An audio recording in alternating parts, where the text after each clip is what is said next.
नमस्कार दोस्तों, आज है 19 दिसंबर का दिन और आज के वीडियो में जितने भी प्रश्न हैं बहुत ही सिलेक्टिव और मोस्ट इंपॉर्टेंट आपकी सभी परीक्षाओं के लिए, तो शुरू से लास्ट तक वीडियो में रहिए। और आज की वीडियो की जो पीडीएफ फाइल है इसको आप हमारे वीडियो के डिस्क्रिप्शन बॉक्स से डाउनलोड कर सकते हैं। और देखिए, जरूर नए हो चैनल को सब्सक्राइब जरूर कर लेंगे और साथ में बेल आइकॉन पर प्रेस कर देंगे ताकि आने वाले सभी वीडियो का नोटिफिकेशन आपको मिलता रहे। और देखिए, वीडियो को लाइक और शेयर करना मत भूलिएगा। देखिए, आज का हमारा पहला प्रश्न है कि अंतर्राष्ट्रीय प्रवासी दिवस हर साल कब मनाया जाता है। तो देखिए, हर साल हम 18 दिसंबर को मनाते हैं अंतर्राष्ट्रीय प्रवासी दिवस, जिसको अंग्रेजी में हम कहते हैं इंटरनेशनल माइग्रेंट्स डे। तो प्रतिवर्ष 18 दिसंबर को मनाया जाता है अंतर्राष्ट्रीय प्रवासी दिवस को। और देखिए, एक खास बतौर 2024 का जो अंतर्राष्ट्रीय प्रवासी दिवस है इसका थीम रखा गया है प्रवासियों के योगदान का सम्मान करना और उनके अधिकारों का सम्मान करना। तो थीम और दिन याद रखिएगा। देखिए, इस दिवस के मनाए जाने की घोषणा यूएन द्वारा साल सन 2000 में की गई थी। उसके बाद से हर साल 18 दिसंबर को अंतर्राष्ट्रीय प्रवासी दिवस मनाया जा रहा है। दूसरा है कि अल्पसंख्यक अधिकार दिवस हम कब मनाते हैं। तो देखिए, अल्पसंख्यक अधिकार दिवस को भी 18 दिसंबर को ही मनाया जाता है, जिसको अंग्रेजी में माइनॉरिटीज राइट्स डे कहा जाता है। देखिए, एक खास बात है, जो आपका अल्पसंख्यक अधिकार दिवस है, ये दिवस राष्ट्रीय, जातीय, धार्मिक और भाषाई अल्पसंख्यकों से जो है संबंधित व्यक्तियों के आधार पर संयुक्त राष्ट्र घोषणा 1992 में अपनाया गया था, जो कि उसकी याद में मनाया जाता है। देखिए, किसी भी देश में अल्पसंख्यकों का जो है कुछ विशेष राइट्स दिए जाते हैं, जैसे कि धर्म के आधार पर जो अल्पसंख्यक हैं, या फिर भाषा के आधार पर हैं, या फिर जाति के आधार पर हैं, या तो राष्ट्रीयता के आधार पर हैं। तो भारत में भी ऐसे कई सारे आरक्षण वगैरह बने हुए हैं जो अल्पसंख्यकों को मिलते हैं। और तीसरा है दिल्ली जिला क्रिकेट एसोसिएशन यानी कि डीडीसीए के नए अध्यक्ष के रूप में किसको चुना गया है। तो देखिए, अरुण जेटली जो हमारे पूर्व केंद्रीय मंत्री थे, उनके बेटे हैं रोहन जेटली, ये लगातार दूसरी बार जो है दिल्ली जिला क्रिकेट एसोसिएशन यानी कि दिल्ली डिस्ट्रिक्ट क्रिकेट एसोसिएशन के नए अध्यक्ष बन गए हैं। तो याद रखिएगा, रोहन जेटली को लगातार दूसरी बार दिल्ली जिला क्रिकेट एसोसिएशन के अध्यक्ष के रूप में चुना गया है। और रोहन जेटली देखिए, अभी हाल ही में जो चुनाव हुआ था, तो उनके जो प्रतिद्वंदी थे इस चुनाव में, ये थे पूर्व क्रिकेटर कीर्ति आज़ाद। तो उन पर जो है इन्होंने निर्णायक जीत हासिल की। देखिए, जो वोटिंग हुआ था उसमें कुल 2463 वोट जो है दिए गए, जिनमें 1577 वोट जो है किसको मिले, रोहन जेटली को। बाकी 777 वोट मिले थे किसको, कीर्ति आज़ाद को। तो रोहन जेटली डीडीसीए के दोबारा अध्यक्ष बन गए हैं। और डीडीसीए की बात करें तो देखिए, इसकी स्थापना 1883 में हुई थी और दिल्ली में स्थित ये क्रिकेट एसोसिएशन है। और इसके सेक्रेटरी हैं वर्तमान में डीडीसीए के सिद्धार्थ साहिब सिंह। चौथा प्रश्न है कि हाल ही में किस देश ने अंतर्राष्ट्रीय सौर गठबंधन फ्रेमवर्क समझौते पर हस्ताक्षर किया। तो आपको बता दें कि एक देश है मोल्दोवा। बहुत लोग मालदीव समझ रहे होंगे, नहीं, देखिए, मालदीव अलग देश है, मोल्दोवा अलग देश है। तो मोल्दोवा जो है ये अंतर्राष्ट्रीय सौर गठबंधन यानी कि इंटरनेशनल सोलर अलायंस का जो है मेंबर बना है हाल ही में। और अभी हाल ही में देखिए, मोल्दोवा ने नवीकरणीय ऊर्जा यानी कि रीन्यूएबल एनर्जी को बढ़ावा देने की अपनी प्रतिबद्धता को आगे बढ़ाते हुए आधिकारिक तौर पर अंतर्राष्ट्रीय सौर गठबंधन फ्रेमवर्क समझौते पर हस्ताक्षर कर लिया है। देखिए, मोल्दोवा की बात करें तो इसकी कैपिटल क्या है, इसकी कैपिटल है चिशिनाउ। और यहाँ की प्रेसिडेंट हैं माया संडू। और ऑफिशियल लैंग्वेज है मोल्दोवा की रोमानियन यानी कि यहाँ पर रोमानी भाषा बोली जाती है। मुद्रा यहाँ की है मोल्दोवन ल्यू। और देखिए, मालदीव की पॉपुलेशन सुन के आपको हंसी आ जाएगी, इतना तो हमारे यूपी का एक ज़िला जो है इससे ज़्यादा इसकी पॉपुलेशन है। तो मोल्दोवा की पॉपुलेशन है 24.9 लाख। ये विश्व बैंक का 2023 का आंकड़ा है। तो बहुत सारे छोटे छोटे देश हैं जिनके नाम आपने अभी नहीं सुने होंगे और वो करंट अफेयर सेशन में आते रहेंगे। पांचवा है कि किस भारतीय दिग्गज क्रिकेटर ने अंतर्राष्ट्रीय क्रिकेट से संन्यास की घोषणा कर दी है। तो देखिए, रविचंद्रन अश्विन बहुत ही बेहतरीन खिलाड़ी थे, इन्होंने अब जो है इंटरनेशनल क्रिकेट को अलविदा कह दिया है। देखिए, अश्विन ने 106 टेस्ट मैच खेले हैं अपने लाइफ में, 537 विकेट लिए हैं जिनमें। और जिससे ये टेस्ट इतिहास में अनिल कुंबले के बाद भारत के दूसरे सबसे ज़्यादा विकेट लेने वाले गेंदबाज बन गए हैं। यानी कि टेस्ट क्रिकेट में अनिल कुंबले के बाद जो है सबसे अधिक विकेट लेने वाले गेंदबाज कौन थे? रविचंद्रन अश्विन, ठीक है, जिन्होंने 106 टेस्ट मैचों में 537 विकेट लिए थे, जिनका रिकॉर्ड है। और देखिए रविचंद्रन अश्विन ने 116 वनडे और 65 टी20 इंटरनेशनल मैच भी खेले हैं। छठवां की आईसीसी महिला टेस्ट क्रिकेट में सबसे तेज शतक जड़ने वाली नेट साइबर ब्रंट, ये किस देश के खिलाड़ी हैं?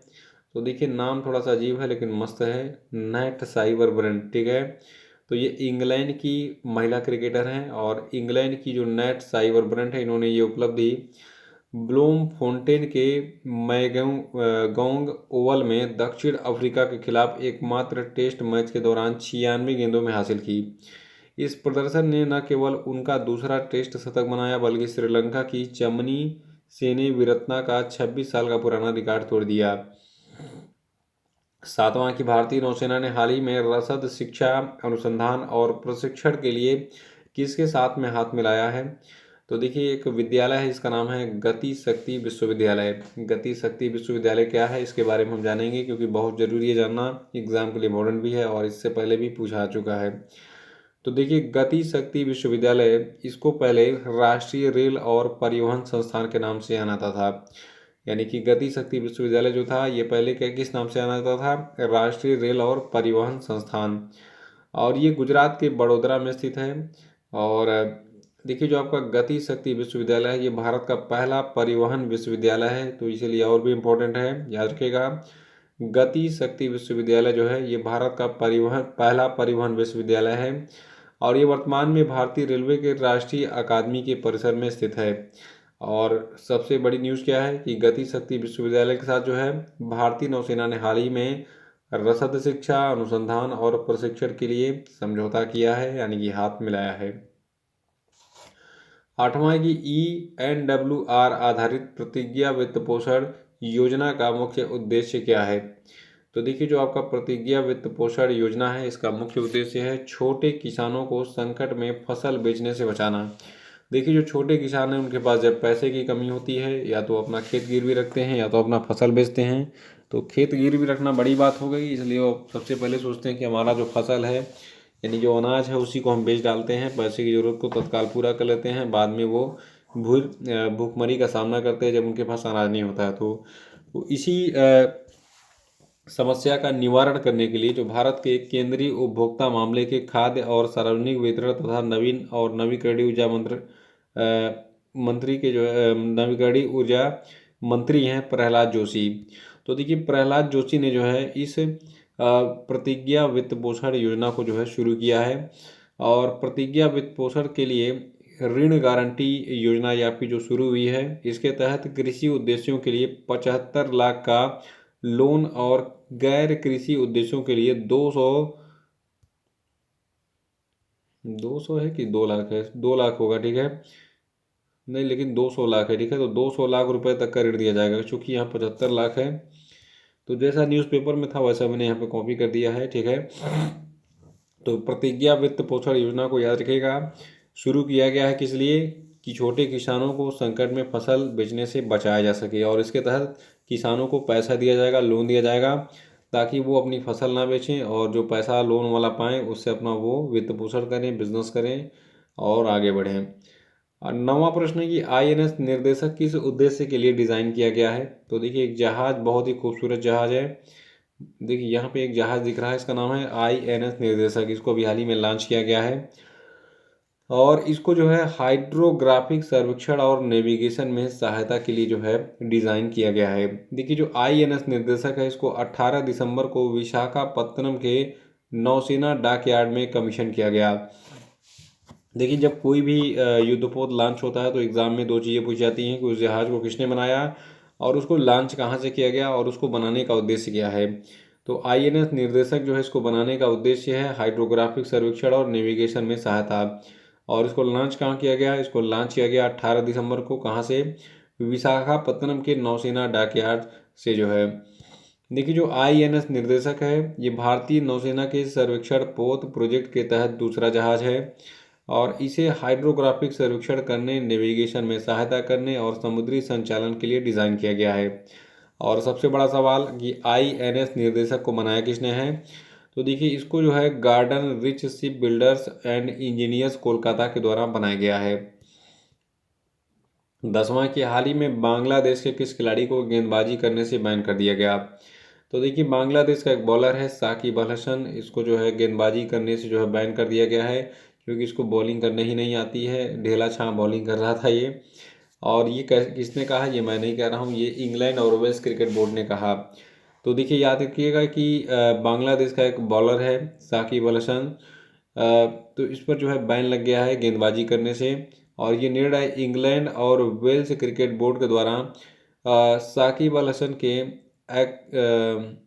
अवैध करार दिए जाने के बाद जो है लिया गया है, उनकी गेंदबाजी को अवैध करार दिया गया है।